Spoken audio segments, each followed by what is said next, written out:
মাছের কালিয়াটা পুরো রেডি হয়ে গিয়েছে। নমস্কার বন্ধুরা, আপনাদের সকলকে অনেক অনেক স্বাগতম। আমি আজকে নিয়ে এসেছি ফুড কিচেনের মাধ্যমে বাদাম দিয়ে রৌ মাছের কালিয়া বানাবো। তাহলে দেখা যাক আমি কিভাবে রৌ মাছের কালিয়াটা বানাবো। পুরোপুরি ভিডিওটা দেখতে থাকুন। দিদিভাইরা, আমি বলেছিলাম রৌ মাছের কালিয়া বানাইয়া আপনাদের সাথে শেয়ার করব। কি কি উপকরণ লাগবে আমি সব কিছু নিয়ে এসেছি।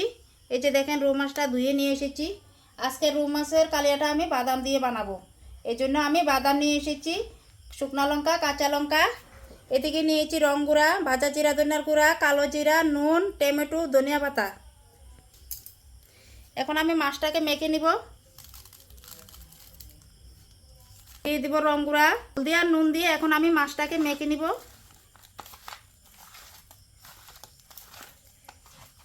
হলদি নুন দিয়ে মাছটাকে মেখে 5 মিনিটের জন্য রেখে দিয়েছি।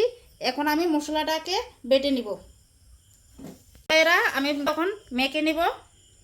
এদিকে মাথাটা রেখে দিয়েছি, আর একটা সবজি বানাইয়া আপনাদের সাথে শেয়ার করব। আর মাছটাকে এখন বানিয়ে নিব। দিয়ে দিব বাটা মশলা, কাঁচা লঙ্কা, শুকনা লঙ্কা, বাদাম, পেঁয়াজ, টমেটো একসঙ্গে বেটে নিয়েছি। এখন দিয়ে দিব ভাজা জিরা ধনিয়ার গুঁড়া,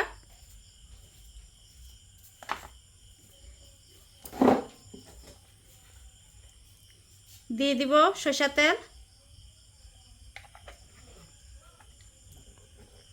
আজকের মাছটা আমি অন্য হিসাবে বানাবো। মাছের কালিয়াটা বানানোর জন্য দিয়ে দিয়েছি তেল। এখন দিয়ে দিব শুকনা লঙ্কা, দিয়ে দিব কালো জিরা, দিয়ে দিব পেঁয়াজ কুচি,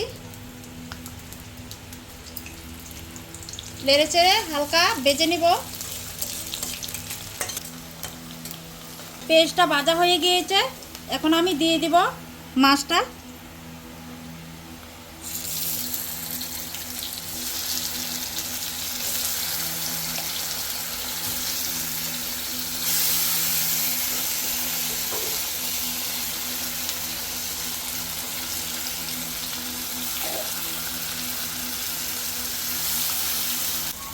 পাঁচ মিনিট আমি ঢেকে দিব। 5 মিনিট হয়ে গিয়েছে, এখন আমি ঢাকনিটা সরাই নেব। এখন আমি উল্টাই পাল্টাই দিব। দেখেন কত সুন্দর। এইভাবে এই যে উল্টাই পাল্টাই দিয়ে দিয়েছি। আর একটু সময় জাল জল দিয়ে জাল করে নেব।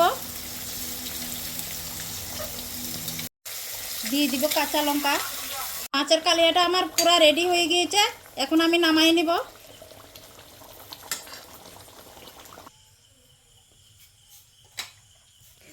দেখেন দিদিভাইরা, আমার মাছের কালিয়াটা পুরো রেডি হয়ে গিয়েছে। দেখতে পাচ্ছেন কত সুন্দর হয়েছে।